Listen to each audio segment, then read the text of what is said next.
On a stormy night in the quiet town of Seabrook, a drenched woman burst into the diner, clutching her crying child and dragging a broken suitcase.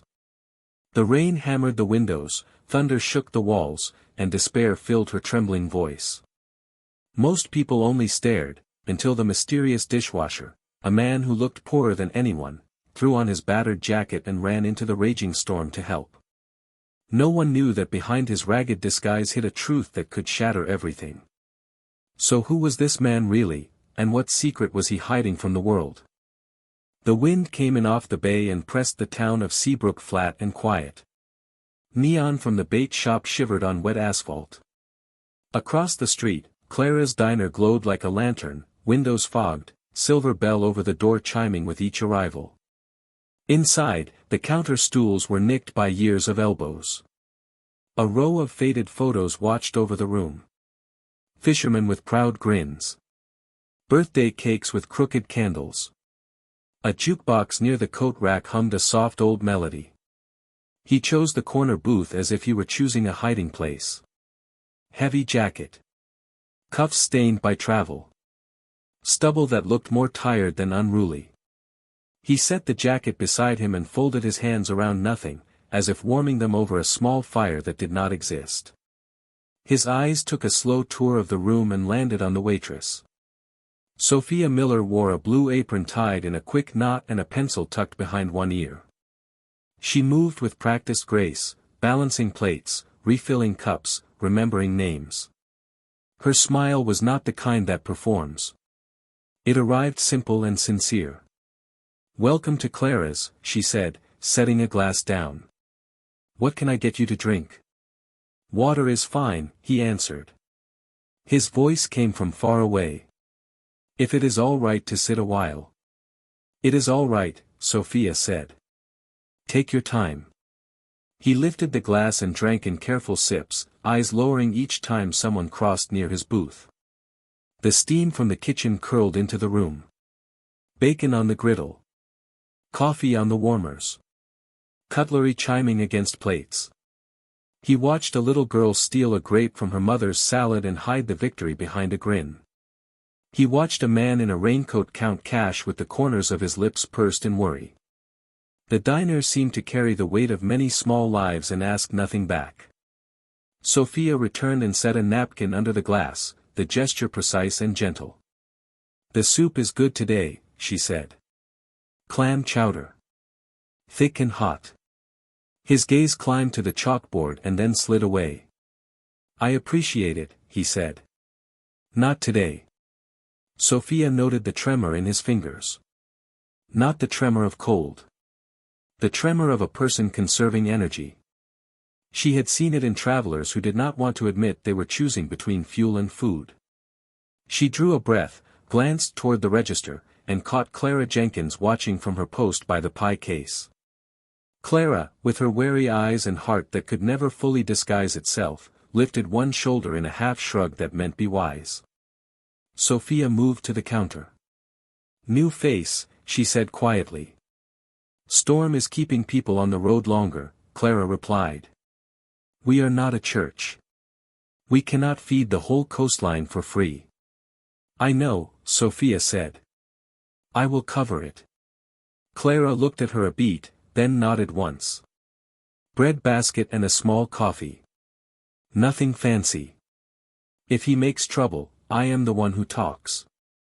Sophia poured the coffee, slid a pat of butter beside 2 warm slices, and carried the tray to the corner booth. She set it down with the same respect she would give a full order. "On the house," she said. "You look like you could use something warm." He stared at the bread as if it were a sunrise. He opened his mouth, closed it, opened it again. "Thank you," he said, the words gathered roughly in his throat. He took a sip and blinked hard. "It has been a while since anyone read me so kindly." Sophia did not pry.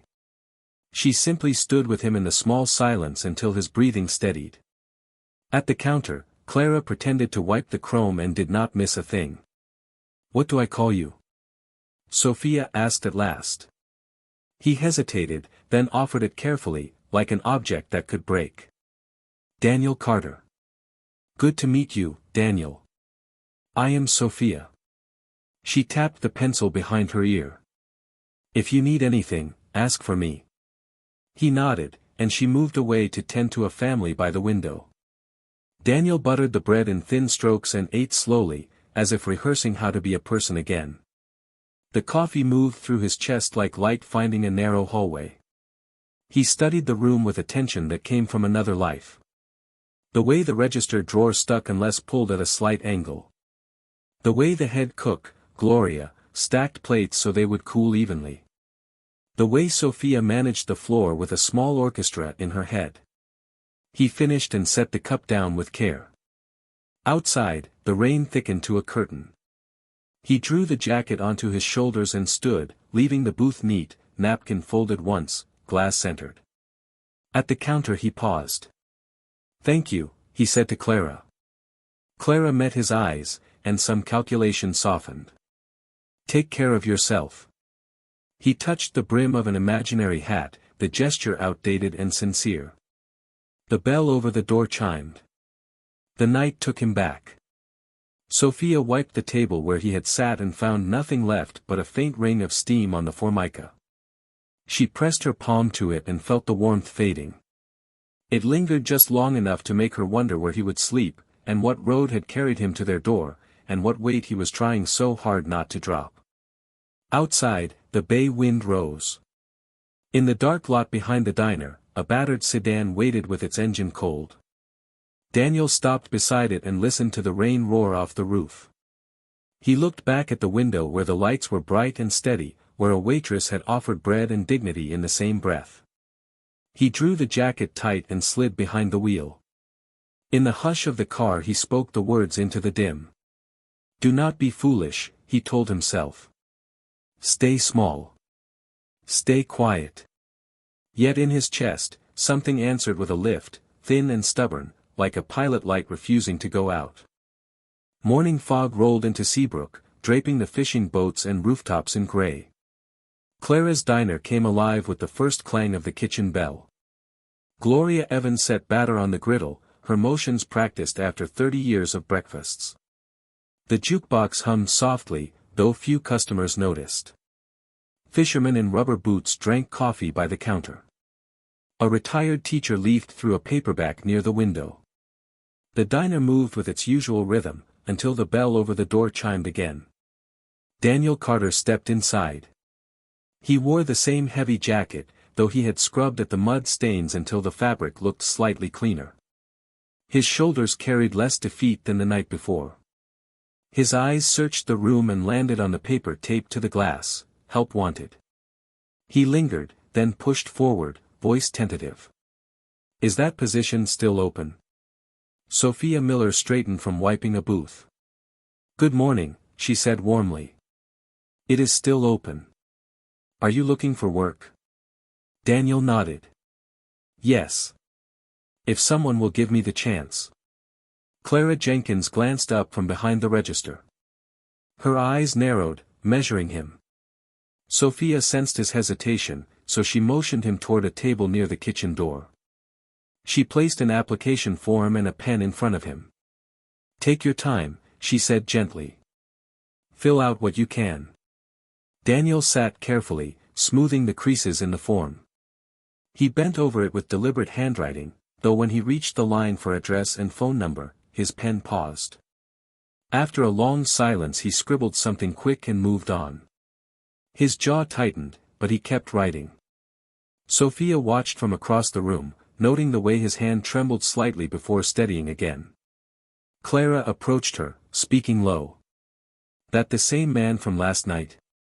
"Yes," Sophia admitted. "His name is Daniel Carter." "He seems honest." "He seems like a drifter," Clara countered. "No references, no address. We cannot afford to be reckless." "He is trying," Sophia replied. "We need help, and he needs work. Let him prove himself." Clara folded her arms, studying the man bent over the form. After a long moment, she sighed. "I will speak with him. But one mistake and he is out."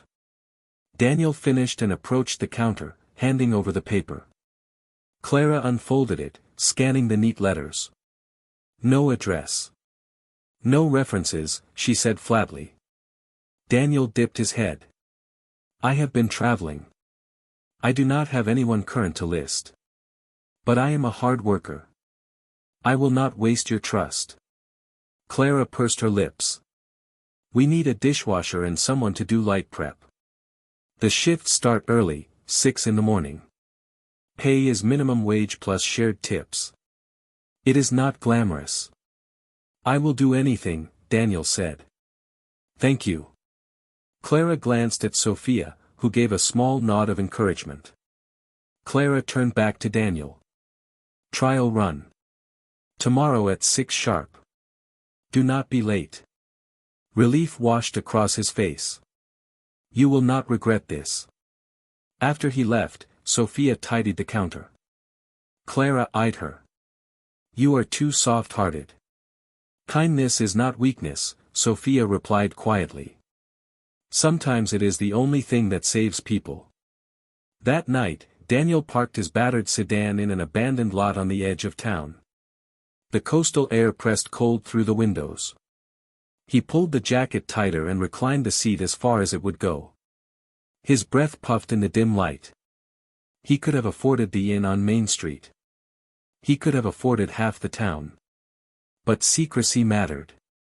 If Seabrook knew he was heir to a fortune, every word, every gesture would be colored by greed or suspicion. He needed to see who would help him with no promise of reward. He thought of Sophia's eyes when she set the bread and coffee in front of him. She had not asked for explanation. She had not asked for anything at all. Her kindness had cut deeper than she realized. He pressed his palm to his eyes, whispering into the cold, "Do not get attached. Remember why you are here." The following morning, gray light bled across the harbor. Daniel arrived at Clara's diner before sunrise. Inside, Sophia was already arranging tables and setting out salt shakers. She looked up as he entered. You are early, she said with a smile. I did not want to be late, Daniel replied. His voice carried both nerves and resolve. Clara emerged from the kitchen holding a clean apron. She studied him once more, then handed it over. Dishes first. There is a sink full from last night. After that, refill the condiments. Keep your head down and work. Yes, ma'am, Daniel said, tying the apron at his waist.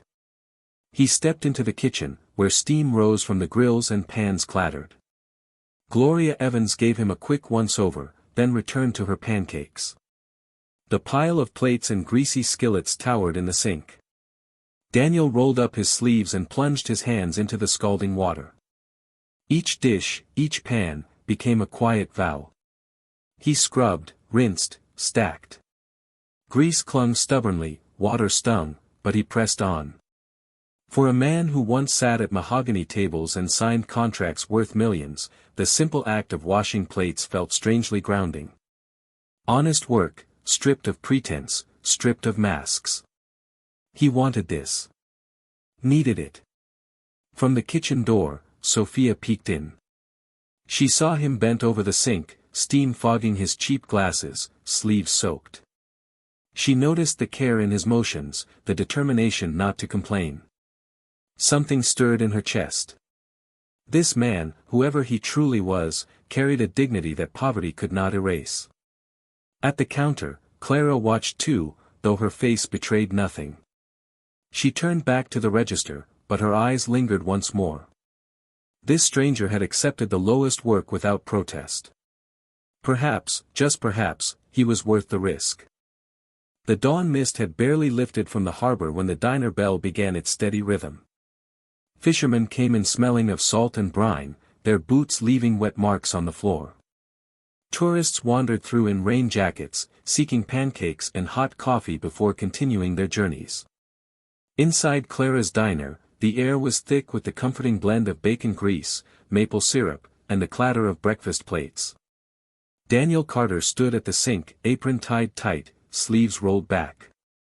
The mountain of dishes seemed endless, steam rising around him.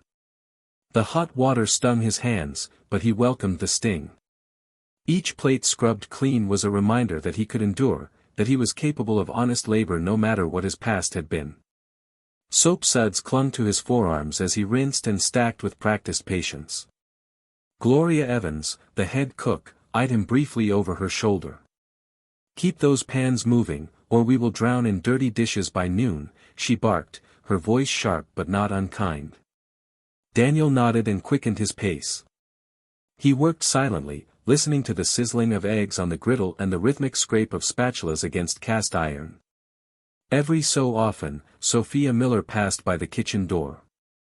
She caught glimpses of Daniel bent over the sink, sweat and steam mingling on his brow. Once, she noticed him struggling with a skillet crusted in stubborn residue. She slipped inside, pulled on gloves, and demonstrated a trick. "Hot water and baking soda," she said softly. Together they watched the blackened surface clear.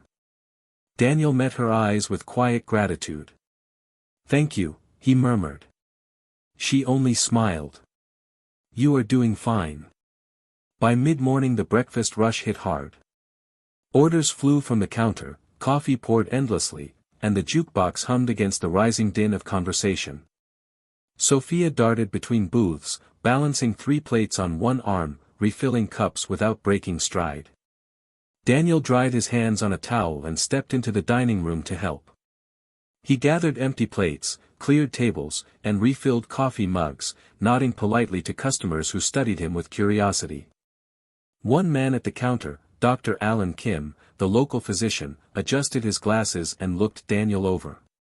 "Haven't seen you around before. You new in town?" Daniel felt a quick knot in his stomach but forced calm into his voice. "Yes, sir. Just arrived, looking for work." Dr. Kim smiled kindly. "Well, welcome. Seabrook can use fresh faces." Daniel nodded and moved on, but his thoughts lingered. Every new introduction was another chance for suspicion. Through it all, Sophia kept watch. She noticed the way he carried himself, the quiet dignity even when wiping down sticky tables. He did not complain, even when Clara pointed out a mistake at the window booth where a ketchup bottle had been left sticky. "Be thorough," Clara instructed sharply. Daniel apologized quickly, determined not to falter. His humility did not escape Sophia's notice. By midday, the diner calmed. Empty plates cooled on counters, chairs stood askew, and the last fisherman filed out with bellies full. Daniel finally exhaled, shoulders sagging from hours of unrelenting work. He leaned against the sink, drying his hands, while Sophia restocked condiments nearby. "Are you settling in?" she asked gently. "I know it is only your first day." Daniel looked down at the bottle of salt he was placing on a table. "It is different from what I am used to," he admitted. "But I like it here. The pace, the people, especially your kindness." His words carried sincerity that made Sophia's cheeks flush faintly. She busied herself wiping crumbs from the counter. "Everyone deserves a fair shot," she said. Her voice was light, but her heart stirred. As evening approached, the diner wound down. Customers dwindled, leaving quiet echoes in the booths. Daniel removed his apron, folded it neatly, and handed it to Clara. She glanced at him, her expression unreadable. "You did fine today," she said in a measured tone. "Be back tomorrow, early." Relief softened his features. "Thank you," he replied. Outside, the sky was painted in shades of orange and purple as the sun sank beyond the horizon. Daniel walked toward his battered sedan, parked at the edge of town. His arms ached from scrubbing and lifting, yet inside he carried an unfamiliar warmth. In the passenger seat lay a sandwich wrapped in paper. Sophia had slipped it into his hands before he left. "You will need dinner," she had whispered. He unwrapped it now, the simple meal of ham and fresh bread filling his senses. On any other day of his old life, he would have called it too plain. Tonight, it felt like a feast. He ate slowly, staring through the windshield at the quiet streets of Seabrook. For years, people had surrounded him because of his last name, because of what he owned. But here, in this small town, someone had seen him as a man worth feeding, worth trusting, worth giving a chance. He pressed his hand to the steering wheel, eyes burning. This was why he had come. To find kindness untainted by wealth. To see if humanity still carried warmth. The night deepened. He leaned back in the driver's seat, the jacket drawn over his chest. The sandwich gone, the ache in his arms heavy, yet his heart restless. He closed his eyes and whispered into the silence, "Do not let her kindness break you. Remember who you are. Remember the test." Yet in that whisper he knew the truth. Sophia's kindness already had broken something open inside him, and he did not know how to close it again. Seabrook skies turned dark on a Saturday afternoon, heavy clouds dragging across the bay. The air pressed low and damp, the kind of air that made fishermen hurry home and mothers rush laundry from their lines. By noon, rain poured in sheets, rattling the windows of Clara's diner. The bell over the door chimed endlessly as soaked customers sought refuge. Boots squeaked on the linoleum. Jackets dripped in corners. The diner, usually calm, swelled with the roar of voices and clatter of dishes. Daniel Carter worked furiously at the sink, steam fogging his cheap glasses. He moved to the dining room when Sophia called for help, wiping down tables, refilling cups, clearing plates as quickly as they stacked up. His arms ached, but he welcomed the labor. The chaos of the storm outside made the diner feel like a lifeboat, and he wanted to help keep it afloat. Sophia darted between booths, her hair damp from running to shut the drafty windows. Her apron clung to her waist, pockets bulging with order slips and pens. She carried trays stacked with bowls of chowder and steaming mugs, weaving between crowded tables with practiced ease. Even Clara, usually content to watch from the counter, rolled up her sleeves and refilled coffee pots, her face taut with focus. Then the door burst open. A short woman stumbled in, her curly brown hair plastered to her face. She clutched a crying toddler against her hip and dragged a suitcase that bumped hard over the threshold. Water streamed off her clothes, and her eyes darted around the diner wild with panic. Sophia hurried forward. "Ma'am, are you all right?" "My car broke down," the woman gasped, breath shuddering. "I walked a mile in the rain with her. I don't know anyone here." She held the child closer. The little girl's cheeks were red from crying, her sobs cutting through the noise. Sophia guided them to a small table near the kitchen door. "Sit, please. You're safe here." She vanished into the kitchen and returned with a mug of hot chocolate and a small cup of warm milk. She placed them gently before the woman and child. "I'm Sophia. What's your name?" "Melanie," the woman whispered. "This is Lily." "Thank you."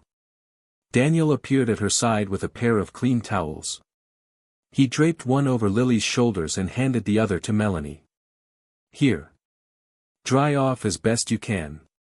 His voice was low, steady. The child quieted slightly under the warmth of the towel. Melanie's eyes glistened with relief. "I don't know what I would have done," she said softly. Clara watched from behind the counter, torn between duty to her customers and the storm-struck family in need. "We can call a tow truck," she offered, though her tone carried doubt. "But in this weather it may take a while." Melanie's face crumpled. "My phone died. I can't call anyone. My sister is out of state. I don't know what to do." Sophia knelt beside Lily, humming softly, stroking the child's damp hair until her sobs lessened. The diner buzzed around them, but in that corner, time slowed. Daniel stared at the rain battering the windows, imagining the woman trudging through the storm with suitcase and child. His chest tightened. He turned to Clara. "I'll drive out there. Maybe I can check the car, at least grab their belongings." Clara hesitated. "The diner is full. We need every hand." "I can cover for him," Sophia said firmly. "Go. Be careful." Clara chewed her lip, then relented. Fine. But hurry. Daniel pulled on his jacket and stepped into the storm. Wind slapped his face, rain drenched him instantly. He jogged to his sedan, engine groaning as it came to life. Wipers struggled against the torrent, but he pressed forward, streets turned into rivers beneath his tires. 10 minutes later, he found the stranded car leaning at the roadside, water pooling around the wheels. The hood was warm but lifeless. Daniel popped it open, rain pouring down his forehead. He spotted a loose serpentine belt and a dead battery. Nothing he could fix here. He lifted the suitcase and grocery bag from the trunk, shoving them into his own car. The storm fought him every step, wind howling, but he pressed on, heart pounding with a strange mix of purpose and adrenaline. When he pulled back into the diner's lot, headlights flashing through the rain, his hands trembled from cold and urgency. Inside, Melanie sat at the small table, Lily wrapped in a blanket Sophia had found in storage. Sophia was kneeling beside the child, reading softly from a picture book. Melanie's eyes widened when Daniel set the suitcase beside her. "You went back," she whispered. "Oh, thank you." Daniel shrugged, trying to mask the warmth swelling in his chest. "The car needs more than a quick fix, but at least you have your things." Melanie clutched the suitcase as if it were priceless. Her gratitude washed over him, and for a moment, Daniel forgot the disguise, forgot the fortune he had left behind. He was simply a man helping strangers in need. The storm pounded on, but inside Clara's diner, a fragile bond had formed. Sophia glanced up at Daniel, her eyes shining with quiet admiration. He looked back, and something unspoken passed between them. In this small act of service, both had glimpsed the kind of kindness that could carry a weary soul through the darkest of nights. The storm broke by dawn, leaving Seabrook wrapped in a washed-clean silence. Puddles glimmered on Main Street, gulls wheeled over the harbor, and the first rays of sun stretched over rooftops. Inside Clara's diner, the air smelled of fresh coffee and lemon polish, the aftermath of Sophia's late-night cleaning. Customers trickled in slowly, each one remarking on the wildness of the storm. Word spread quickly about the drenched mother and child who had been rescued, and about the new dishwasher who braved the night to bring their belongings back. By morning, Daniel's name was on many lips. Sophia greeted each regular with her usual warmth, but her eyes strayed often toward Daniel. He worked quietly at the sink, head bent, his jacket draped on a hook by the kitchen door, still damp from the night before. She thought of how he had returned dripping wet, clutching the suitcase, brushing off thanks as though it were nothing. She had known kindness all her life, but his unhesitating act had startled her. Something about him remained a mystery, and curiosity began to tug at her thoughts. Clara noticed too. She leaned on the counter, arms folded. "Customers are talking," she said under her breath. "They think we've hired a hero." Sophia smiled faintly. "Maybe we have." Clara's eyes narrowed. "Or maybe he's just passing through, and we are letting ourselves believe too much."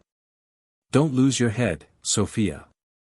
By mid-afternoon, the diner had returned to its calm rhythm. Plates clattered softly, forks scraped, and the jukebox hummed with a song from 2 decades past. Daniel carried a tray of clean cups to the shelves when a man stepped through the door who did not belong to Seabrook. His suit was pressed sharp, his shoes polished to a mirror shine, his briefcase gleaming under the lights. He ordered nothing at first, only scanned the room until his gaze landed on Daniel. Then he smiled, slow and sardonic. "Jacob Henderson," the man said loudly enough for every booth to hear. "Fancy finding you here." Daniel froze. The tray wobbled in his hands, cups rattling like a struck bell. He turned slowly, forcing calm into his voice. "Andrew." His jaw tightened. "What brings you to Seabrook?" Sophia's brow furrowed. "You know him?" she asked quietly, but Andrew's laugh carried across the diner. "Know him? We've done business together for years. Surprised to see you washing dishes, Jacob. Or should I call you Daniel now?" His tone was a blade hidden in silk. The room fell into hush. Clara stepped out from behind the counter, her expression stern. Customers glanced at one another, sensing tension. Daniel swallowed hard, eyes fixed on Andrew. "Business is over," he said. "I have no interest in your games." Andrew arched an eyebrow. "Games? You disappear, abandon your inheritance, and hide in a diner? The board is restless, Jacob. Your brother is restless. Do you think you can stay invisible forever?" Sophia looked from one man to the other, confusion thickening in her chest. She had never heard Daniel speak with such restrained anger. "What is he talking about?" she whispered. Daniel avoided her gaze. "Nothing that concerns you." Andrew smirked, tapping the briefcase with a manicured finger. "We will talk in private." Then, turning to Sophia, he added, "Forgive me for interrupting. Enjoy your quaint little diner." He let the words drip with condescension before seating himself by the window. Daniel returned to the counter, his hands trembling as he set the cups down. Sophia approached cautiously. "He called you Jacob Henderson. Who are you really?" she asked softly. Her voice was not accusing, but it carried a weight he could not ignore. Daniel's throat tightened. He forced a weak smile. "Daniel Carter is my name. Jacob is complicated. Please, Sophia, trust me." His eyes pleaded, but the wall between them had begun to rise. For the rest of the day, Daniel worked in silence. Every clang of a plate felt louder, every glance from Sophia heavier. Clara kept watch from the register, her suspicion sharpening. Customers drifted out, murmuring about the scene they had witnessed, and the diner slowly emptied until only Andrew remained at his booth, sipping coffee with a predator's patience. When evening came and the last customer left, Andrew stood, collected his briefcase, and approached Daniel. "We need to speak," he said coldly. Clara frowned, but Daniel gave her a look that begged for privacy. She retreated to the back office, leaving the two men in the dim light of closing time. Andrew leaned close, his voice low and cutting. "You cannot hide here. Your father's estate is in chaos. Your brother wants control, and the board is circling like vultures. If you keep pretending to be a pauper, they will declare you unfit and strip everything away. You will be left with nothing but these dirty plates." Daniel clenched his fists but kept his tone steady. "Let them. I did not come here for money." Andrew chuckled darkly. "Then what?" "For her. The waitress with kind eyes. You think you can build a life on lies? When she finds out who you really are, do you think she will smile the same way?" Daniel's jaw tightened. "Leave her out of this." But Andrew only smirked, straightening his tie. "Secrets never stay buried, Jacob. Remember that." With that, he strode out into the night, his polished shoes clicking against the wet pavement. The bell over the door fell silent. Daniel stood alone in the diner, heart pounding, sweat cold on his skin. Sophia lingered near the counter, torn between questions and restraint. She wanted to demand the truth, but something in his face held her back. She turned away, gathering plates with trembling hands, her heart heavy with doubt. Outside, the streetlights flickered against puddles left by the storm. Inside, the fragile trust between Daniel and Sophia trembled like glass, ready to shatter with the weight of secrets still unspoken. The days after Andrew's visit weighed heavy on Clara's diner. Customers still came, fishermen still ordered chowder, tourists still snapped photos of the jukebox, but the atmosphere carried an unspoken tension. Sophia moved through her shifts with her usual efficiency, but whenever her eyes met Daniel's, questions pressed at the back of her mind. She had seen the tremor in his hands, heard the sharpness in Andrew's voice, and felt the wall of secret standing between them. Daniel worked harder than ever, as if effort could drown suspicion. He scrubbed pans until his knuckles were raw, wiped tables twice over, and volunteered for every task. But the silence between him and Sophia grew louder than the clatter of dishes. Even Clara, usually guarded, noticed. One afternoon she pulled Sophia aside by the counter. "He is hiding something," Clara said bluntly. "I do not know what, but you saw that man. Suit too sharp for Seabrook, words too slick. Be careful." Sophia frowned. "He is not dangerous." Clara's eyes narrowed. "No. But lies can hurt worse than danger. Keep your eyes open." Later that same day, Sophia found Daniel slumped on a crate in the storage room. His apron hung loose, his face pale. He ran his hands through his damp hair and let out a breath heavy with defeat. "Daniel," she said softly, stepping closer. "You have been a wreck since Andrew showed up. What is going on?" He lifted his head slowly. His eyes were rimmed red, exhaustion carved deep in his features. For a moment it looked as if he would tell her everything. His lips parted, breath shuddering. "It is complicated," he whispered. "I wish I could explain." Sophia knelt beside him and placed her hand gently on his shoulder. "I do not know your story. But I can see your suffering.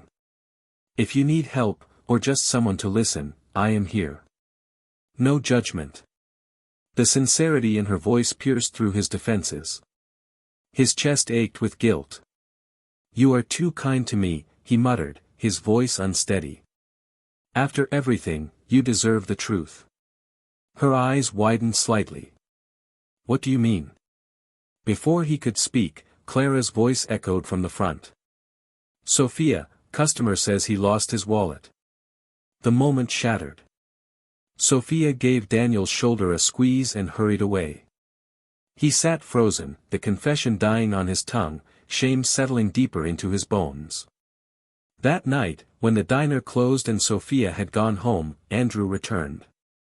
His polished shoes clicked against the linoleum, his grin sharp as ever. Clara was counting the till, but Daniel gave her a look, and she withdrew to the back office, leaving the men alone. Andrew tapped his briefcase. "Your father's estate is crumbling. Your brother is taking control. If you do not come back, if you do not show yourself, you will lose everything. The board already whispers about your absence. They will declare you unfit. Mentally unstable." Daniel's jaw locked. "I do not care about the money."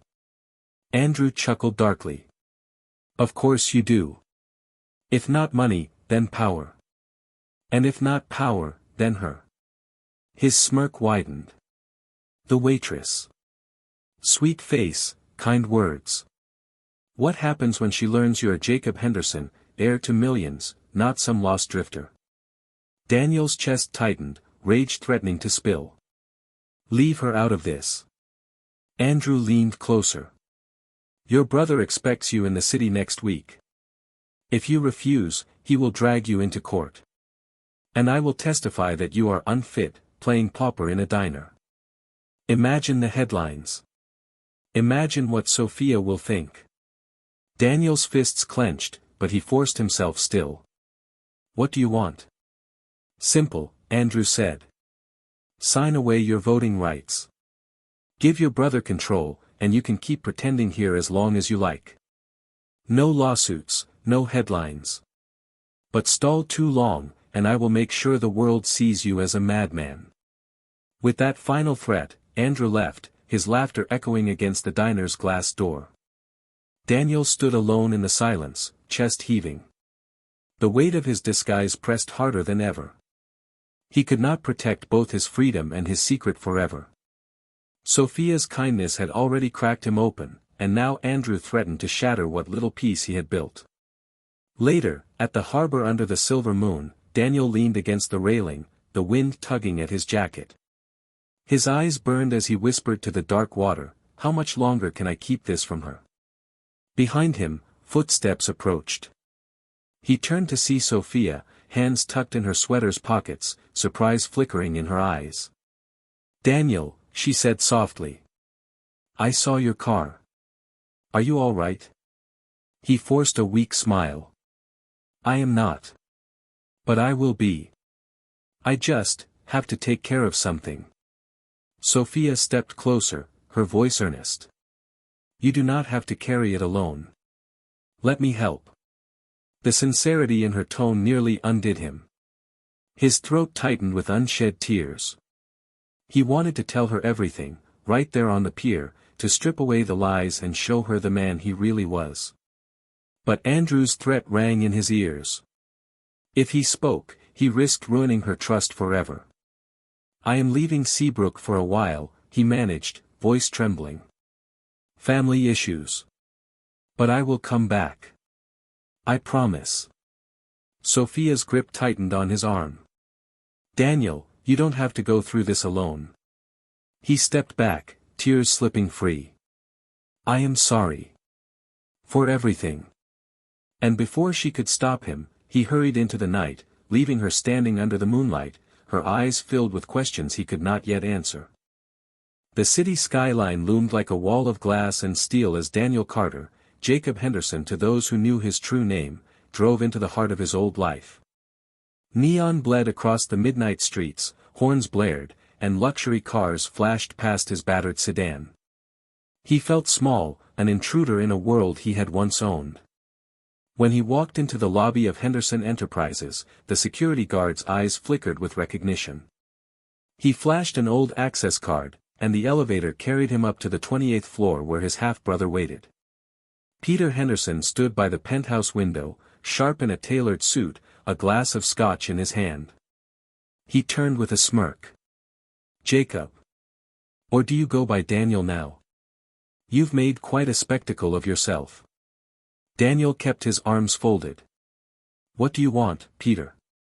What I have always wanted, Peter replied smoothly. Control. Father's estate is being finalized. Your shares stand between me and complete authority. Sign them over. Keep your inheritance, live wherever you want, and disappear. Everyone wins. Daniel's voice was firm. I will not let you turn this company into your empire of greed. Peter's smile thinned. And yet you're hiding in some small-town diner, pretending to be poor. You think that proves anything? To the board, it looks unstable. To the press, it will look deranged. Sign the papers, Jacob. Before I force the courts to declare you unfit. The contract slid across the desk. Daniel skimmed the words, stomach twisting. It would leave him rich but powerless, Peter reigning uncontested. He hated it, but Andrew's threats echoed in his mind. The last thing he wanted was Sophia learning his secret through headlines. With a pen heavy in his hand, he signed, but not without a small alteration, a subtle change hidden in the legal jargon, a seed for future leverage. When he left the city the next morning, exhaustion clung to him like a second skin. The highway blurred, and all he wanted was Seabrook's salt air, the comfort of the diner, the sight of Sophia's face. By the time he walked back through the diner's door, apron waiting on its hook, relief washed over him. Clara raised her brows but said nothing. Sophia, stepping out from the storeroom, froze. Daniel, she breathed. Her eyes brimmed with both relief and confusion. I am sorry, he said softly. Family business. It is handled now. She wanted to believe him, but doubt lingered. She nodded anyway, because kindness was her instinct. Welcome back. For the next few days, life returned to its fragile rhythm. Daniel washed dishes, Sophia served customers, Clara counted bills at the register. Yet beneath the surface, the tension throbbed. The storm outside had passed, but the storm of secrets pressed closer every day.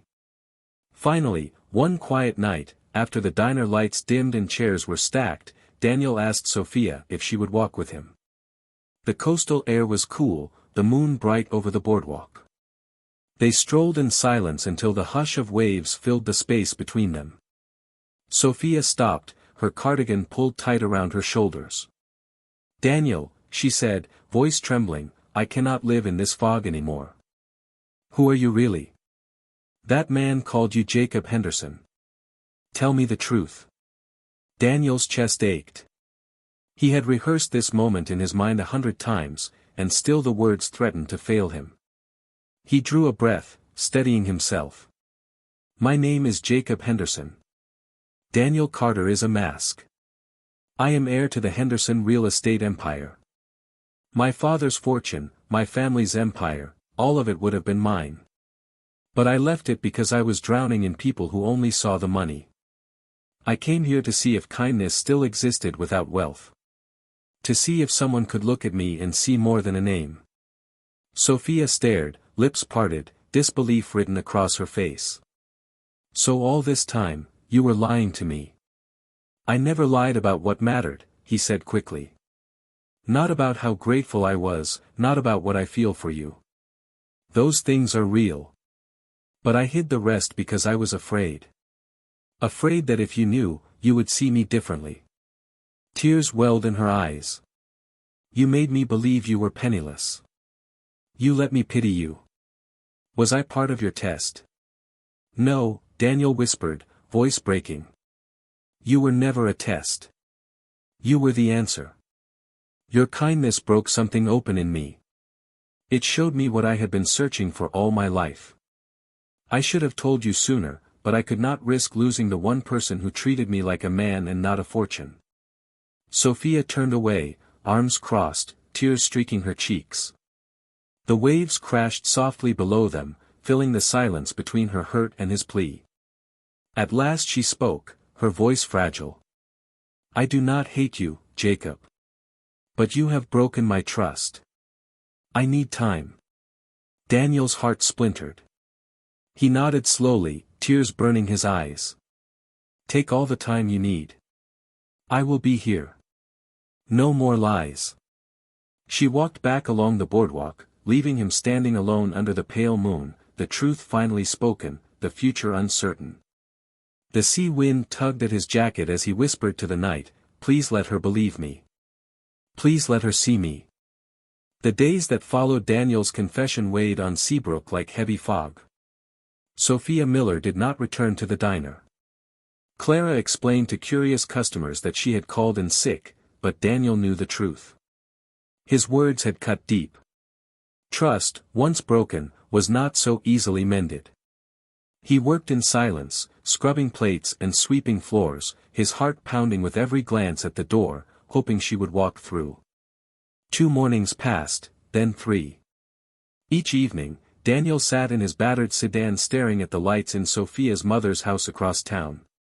He longed to knock, to beg forgiveness, but fear pinned him in place. At last, he gathered courage. After his shift, he crossed the street and knocked gently on the weathered door. Patricia Lawrence, Sophia's mother, opened it with guarded eyes. "Jacob, isn't it?" she said, her tone cool. "Yes, ma'am," he replied softly. I came to see Sophia. I need her to know how sorry I am." Patricia studied him a long moment. His damp jacket, the weariness etched in his face, the sincerity in his eyes.